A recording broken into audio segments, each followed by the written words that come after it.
जहां पर जिक्र किया कि उनमें से बास को अल्लाह ने बंदर बना दिया, बास को अल्लाह ने खिंजीर बना दिया। यहूद में से हफ्ते के दिन मछली के शिकार पर पाबंदी थी, उन्होंने तालाब बनाकर उस दिन तो शिकार ना किया, लेकिन एक हीला करके उन्होंने मछली को कैद करने की एक साजिश की, तो अगले दिन जो है उन्होंने मछली को शिकार करना शुरू कर दिया।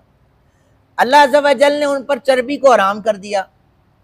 उन्होंने कहा कि चर्बी हराम है ना, उसको पिघलाकर उन्होंने घी बनाकर बेचना शुरू कर दिया। अब उम्मत मुस्लिमा के लिए चर्बी हलाल है, इसी तरह उसको पिघलाकर खाना पीना बेचना उनके लिए हराम थी, उन्होंने पिघलाकर बेची। अल्लाह ने उन्हें बंदर बना दिया। इसी तरह ईसाइयों के हवाले से भी फरमाया, उनकी जो एक नस्ल उसको खिंजीर अल्लाह ताला ने बना दिया था, इन्होंने भी अल्लाह ताला की नाफरमानी की थी। याद रखें कि 3 दिन तक इन्हें बंदर और खिंजीर बनाया गया। ये एक दूसरे की तरफ देखते थे तो रोया करते थे। और फिर एक जो शुबा है वो सुन लें। अक्सर लोग कहते हैं कि ये जो आज के बंदर हैं ये वही कौम समूद है। ये वो कौम समूद नहीं है। बंदर और खिंजीर पहले भी थे, इस कौम के बंदर बनने से पहले भी थे, इस कौम के खिंजीर बनने से पहले भी थे।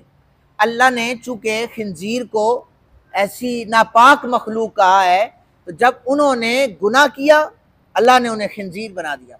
3 दिन तक ये एक दूसरे की तरह रोते रहे, देखते रोते। 3 दिन बाद इन पर मौत तारी हो गई।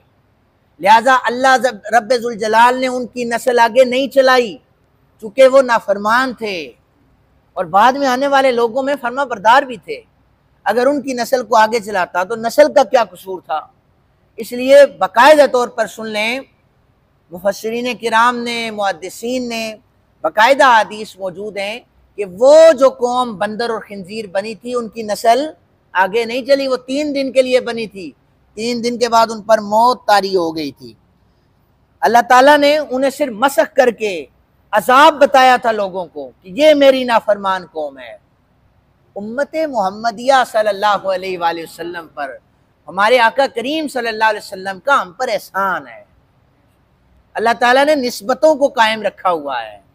उस निस्बत की वजह से ना हमारे माथों पर लिखा जाता है इतने गुनाह हैं, ना हमारी दहलीजों पर लिखा जाता है इतने गुनाह हैं, और ना ही सुबह को हम उठते हैं तो हमारे कोई चीज़ जाहिर होती है कि इसने कितने गुनाह किए हैं।